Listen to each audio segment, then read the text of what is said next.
Herkese merhaba, ben Zeynep. Hobisever YouTube kanalıma hoş geldiniz. Bugün sizlere polyester makrome iplikten çanta sapı yapımını anlatacağım.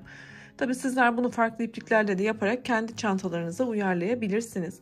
Yine anlatım yaparken ben 3,5 milim bir tığ tercih ettim. Şöyle hemen tığımıza bakalım.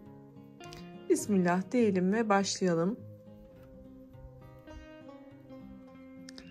İpimi kapattıktan sonra çok sıkı olmayan 3 adet zincir yapıyorum. Tığıma ipimi doladım. Şu başlangıçtaki birinci zincirimi şöyle bakın buradaki 2 ilmeği üstte olacak şekilde tığımı geçirdim. Şimdi ilmeğimi içinden çıkartıyorum. Tığımda bekleyen 3 ilmeği önce 2 sonra 2 şeklinde çıkarttım. Tığıma ipimi bir kere doladım. Şimdi örgümü çeviriyorum. Şu başlangıçtaki 2 ilmeği alıyorum. İpimi çıkarttım. Yine önce 2 sonra 2 şeklinde ilmeğimi çıkarttım. Tığımı doladım. Örgümü çeviriyorum.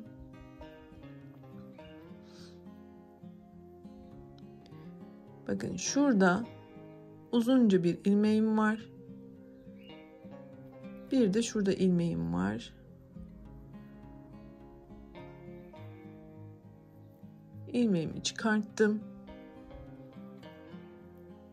Önce 2 sonra 2. Kurulumu yaptıktan sonra çok kolay olacak, emin olun. Tığıma doladım, çevirdim. Bakın şimdi şurada uzun bir ilmeğim ve diğer ilmeğim var. Şurada bakın saç örgüsü gibi iç içe çıkacaklar sağda ve solda. Buraya kadar düzgün yaptıysak zaten bundan sonrası çok kolay.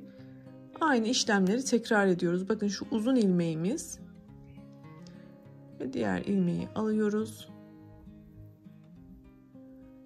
Devam ediyoruz örgümüzü yapmaya.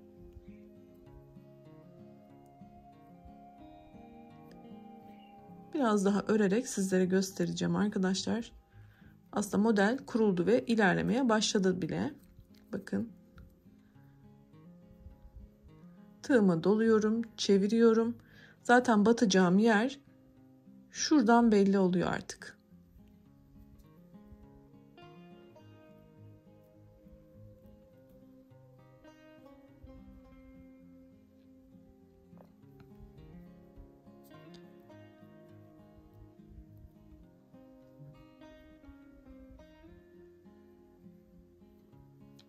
Devam ettiriyorum ki daha net gözüksün.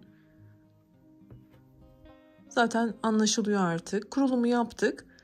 Gerisi çok kolay gerçekten.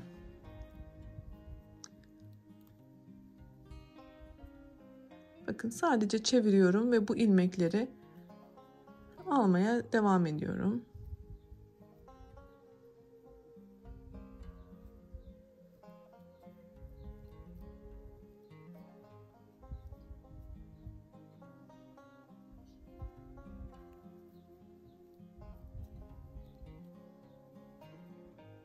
Evet, örgümüz bundan ibaret. Ben biraz daha büyütüp sizlere o şekilde de göstereceğim.